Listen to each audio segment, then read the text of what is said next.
I'm Mavis Robinson, your host, and today I'm joined by Diane Flynn, who's a longtime Bourne resident and an important member of the Bourne Historical Society, and she's our first guest who hails from Bournedale. So Diane, welcome to the show. Thank you. Thanks so much for being here. Thank you. So let's jump right into to Bournedale. We've been talking about people from different villages and what it's like to grow up in different areas of the town. Tell us a little bit about Bournedale. What are some of your earliest memories? For me, Bournedale was very secluded. I lived there and I seldom left there. Mm-hmm. My parents had purchased our home in Bournedale back in the 1940s, and they moved right there once they had me as a child. I didn't realize then, but it was a protection of me. A deliberate decision? Yeah. Right.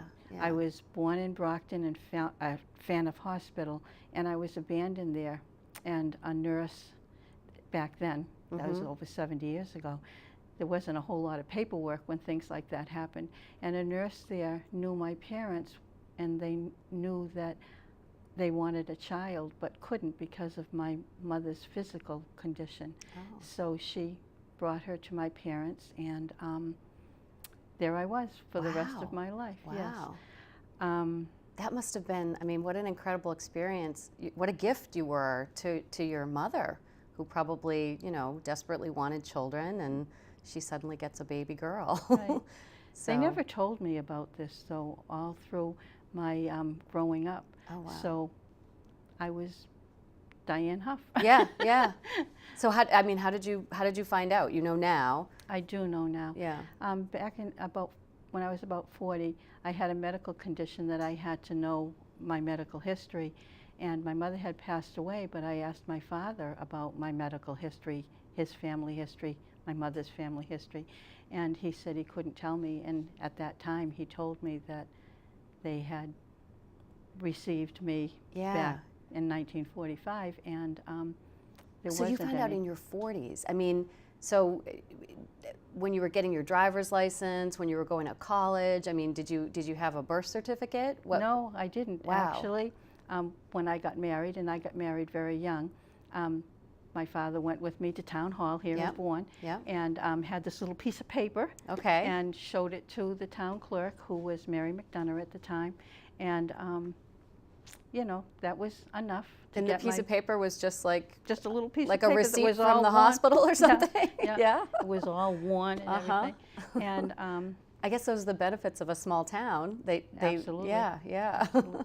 Wow. And then I went to college. I went to Bridgewater State. Okay. And I got an associate's degree in pre-primary child education, which at that time was just coming into bloom. Mm-hmm. And shortly after that, I joined the service. Oh. And What branch of the service? the Army. Okay. Oh, is that the only branch that admitted women, or? No, That's but unusual for women to be in the service during that era. yeah, Were you one of the few?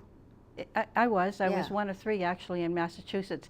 I went in as the National Guard. Yep. And that helped me to support my family, because at that time I did have 4 children, Yeah. and I was a single mom. Wow. Yeah. Wow.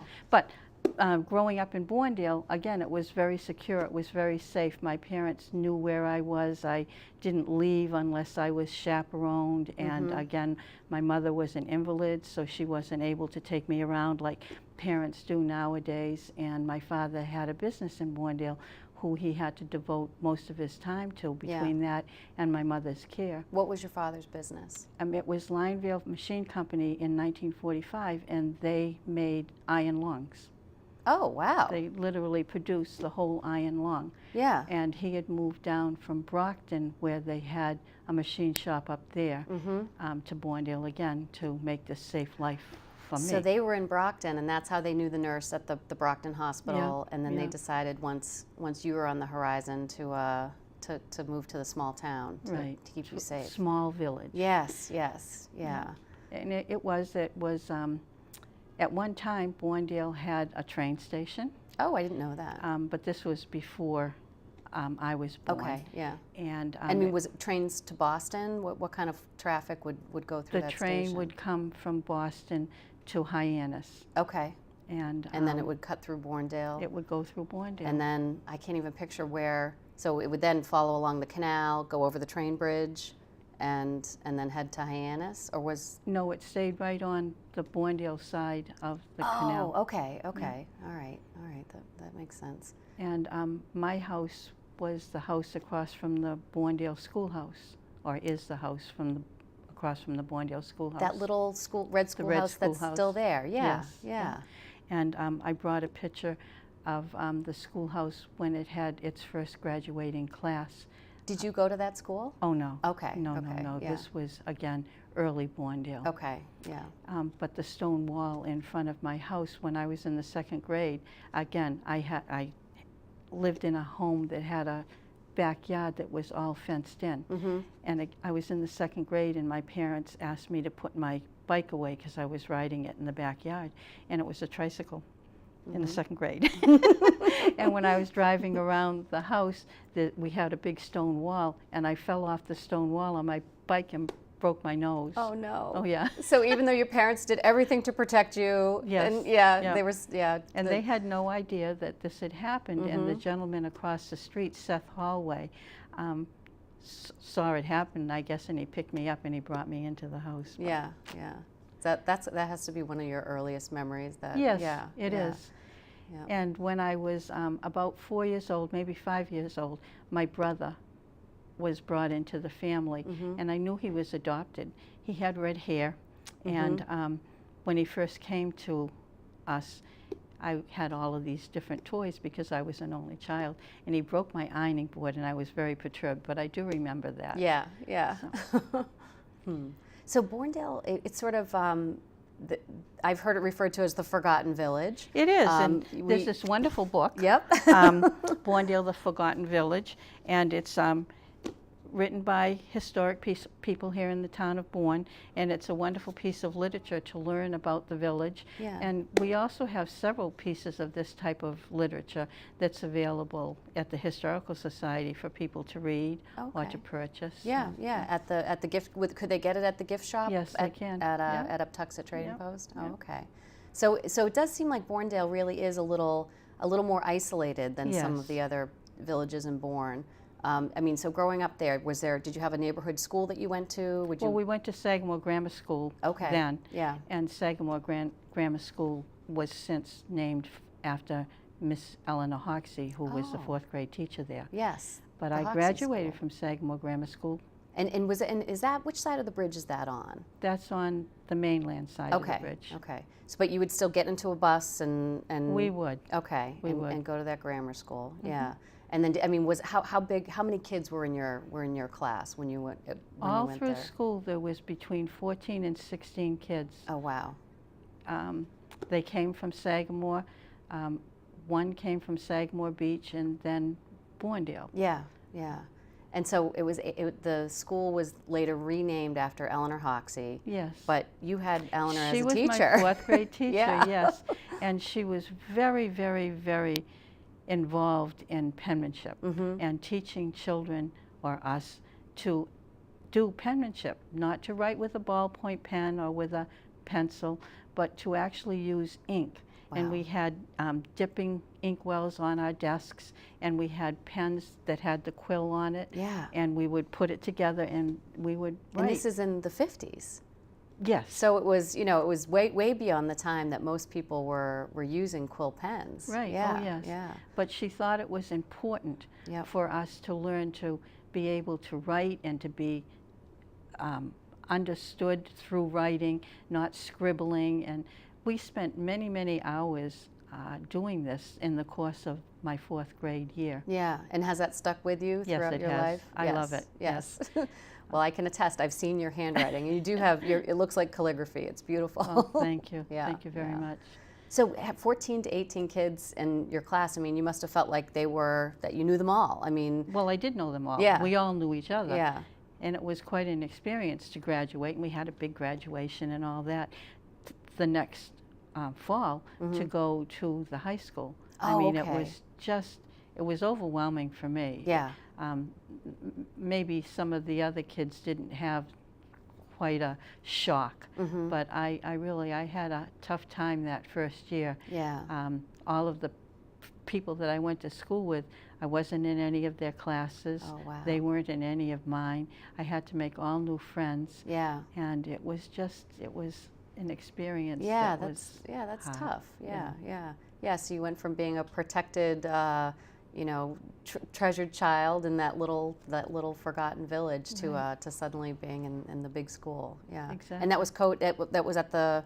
It was at the Cody Junior. Well, Yes. at my era, it was Cody. Right. Cody Junior High School. But it. Yeah. Yes. Yeah. And in my junior year, we moved to the new high school. Okay. Where we are now. Oh, okay. Okay. Yeah. So when did you graduate from high school? 1963. All right. Yeah. So tell me what the life of like a high school student was around that time.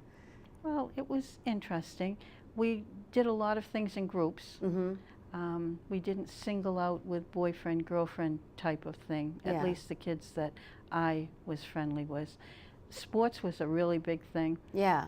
During football season, we'd have bonfires and we'd have pep rallies and that sort of thing. Yeah, yeah. So and everybody would go to the games. Everybody would go to the game. Yeah. Now, and did you have a car? Were you driving around, or did you have? No, I never had a car in high school. It wasn't until I was married. So how would you get around town? Well, again, we would go in groups, and still, my parents were very protective over me. My cousins lived in Bournedale. I had 3 boy cousins. Yeah. So it was always their responsibility to keep their eye on me and make sure everything was fine. Yeah, yeah. So you grew up pretty protected. I did. Yeah. I did. Was it a shock to get out in the world and to be at college? I mean, what was the contrast when you sort of It was really a shock. Yeah. It was difficult to concentrate. It was scary for me. So I had that scare factor as well as just all these new things I was experiencing. Right. How did you get over that? Well, my father was really very helpful in that respect. Yeah. And he himself was a teacher at Brockton High School. He taught mechanics. So he was really very, very helpful. Yeah, yeah. So now you've born in Brockton, raised in Bournedale, and then you raised your family in Bournedale. I did. Yeah, I yeah. did. How far away from your family home? Did you stick to the same neighborhood? Because my mother was an invalid and a lot of her care, it was always care by the family. Yeah.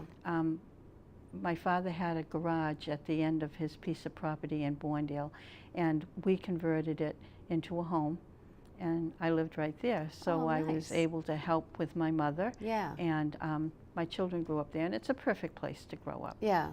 Do you think that their experience of Bournedale was vastly different than your own, or was it kind of similar? Does it feel like the same sort of town when they were growing up? I didn't try to coddle them as much as my parents did with me, because I knew what the effect was. And the kids, once they went to school, they weren't in that, again, small school environment. They were going to the Hoxie School, and then they went to the junior high school. They went to school out on base. So, you know, they had a much open time to grow up. Yeah, yeah. Yeah, but my own childhood, I spent some time in Bournedale, and it does feel like the neighborhood itself, it does feel old-fashioned, sort of, in a really nice way. You know, that the people that are there know each other, and exactly. Yeah. There was a ball field when I was growing up out behind the hallway house that we always played ball at, and there was a path through the woods that we could walk down to Ricky's store and get ice cream, which is now the Seafood Shanty. Oh, okay. Yeah, yeah. Did you ever make it down to the other side, that Bournedale country store, and then there was a little town hall there too, right? Or a little village place. Yeah.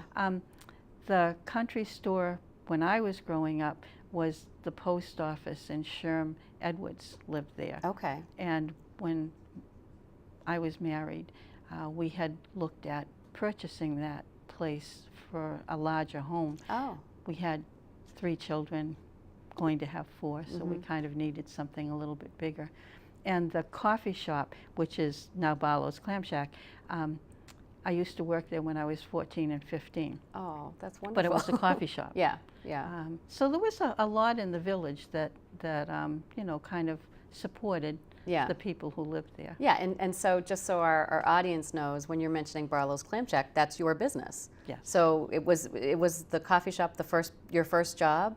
Yes, it was. That's incredible that your first job ended up, now you're the boss. Well, that's nice. We bought it in, we went there in 2000 and opened the shops. Yeah. Well, I do hear, just a plug for Barlow's Clam Shack, I hear they have the best lobster rolls. So thank you. Wicked good. Yeah, wicked good. Wicked good lobster rolls. Very nice. Now, I feel like I should know this, being from Bourne myself, but is Bournedale the only village that doesn't have oceanfront? I can't think of a beach in Bournedale. There isn't a beach in Bournedale, but there's Herring Pond. Okay. And there's the Mill Pond. Yeah, yeah. And there's a Herring Run that runs up to the Mill Pond. Yeah, yeah. Would you spend time at Herring Pond? Again, because you were being protected, right. Yeah. It wasn't until I had gotten married that, you know, we would then go up there. My mother, again, was an invalid, and I hadn't been taught to swim. Oh. So, you know, being around water, that was a scary thing. Yeah, yeah, yeah, I can imagine. So to this day, water's not your thing. Well, water is my thing. For 30 years, I commercially fished in the town with Skip. Okay. Do you swim now? No. Okay. So water's your thing if you're on top of it in a boat. Yeah.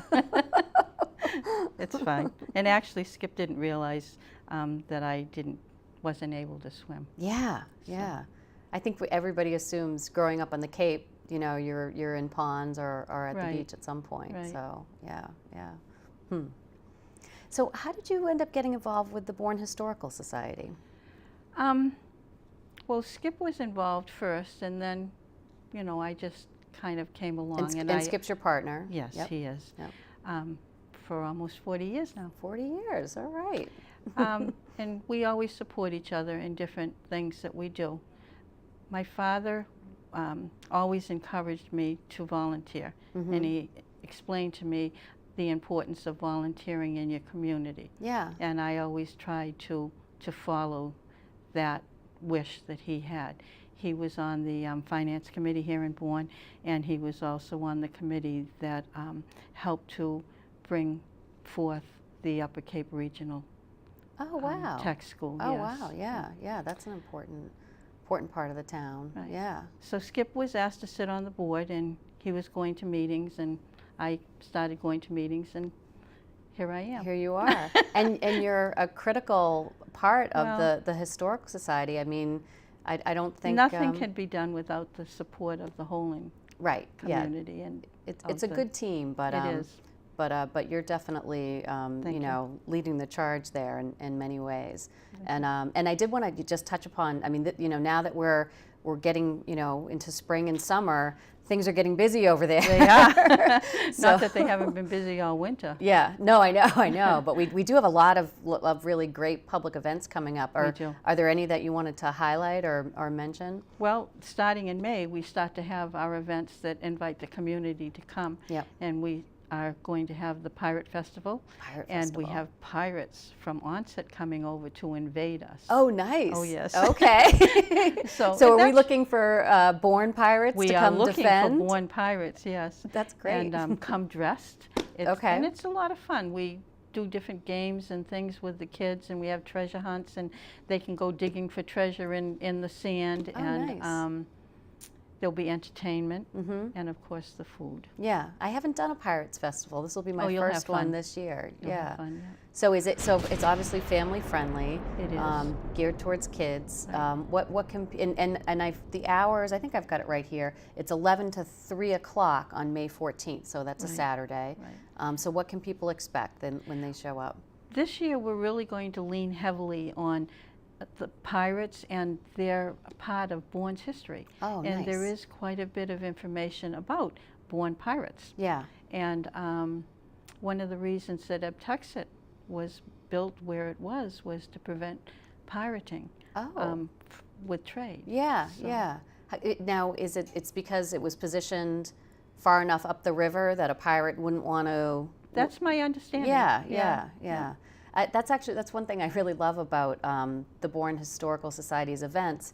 It's fun, but I always learn something too. Oh, good. I mean, I know, like there's, all the talks that we've been having in April, and there's always that little hint of history, and I think for Right. kids too, it's painless learning. They're having fun while Yeah. they're doing it. So. And that's part of the mission of the Historic Society, is to promote the education Yeah, of yeah. our community. Yeah, well, I'll look forward to the Pirate Festival. What else do we have going on in May? We've got In May, we open up Aptuxet Museum Complex, Mm-hmm. and there's going to be a big blowout sale Okay. at the gift shop. Yep. Things are changing there, and there'll also be the merry month of May with lots of artisans and people coming to show their wares. And that one's on the 28th, I believe. The Merry Month of May Artisan Fair is on May 28th, the Saturday. And the gift shop opens on the 27th, as does Aptuxet. Oh, nice. Okay.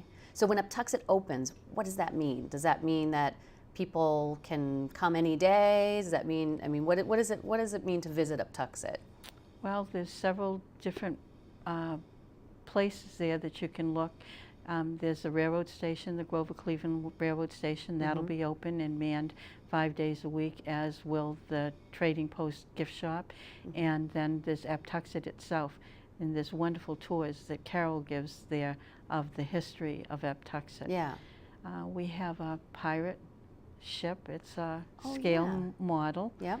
And this year we have the pavilion That's right. That's that has right. been built by 3 wonderful volunteers, Skip Barlow and Ted Ellis and Dickie Anderson. Mm-hmm. They've spent all winter, 2 days they missed this winter, working there to put up the pavilion. Yeah, and the pavilion, I was there the other day checking it out, and it includes, there's a little bit of history in the pavilion too, because it includes an old schooner cabin, Yes, which deck was cabin. donated, schooner deck cabin, Yeah. which was donated to the society. Right, it was And, built in 1850, and the inscribing of the 1850 you can see in there, and Dick and Ted and Skip put it in there and have brought it back so that we can all see it, Yeah, and that too is part of the pavilion. yeah, and that's kind of fun. You can kind of step up in there, and Yeah. you get the feeling of what it would be like Yep, to yep. be inside the cabin on a schooner.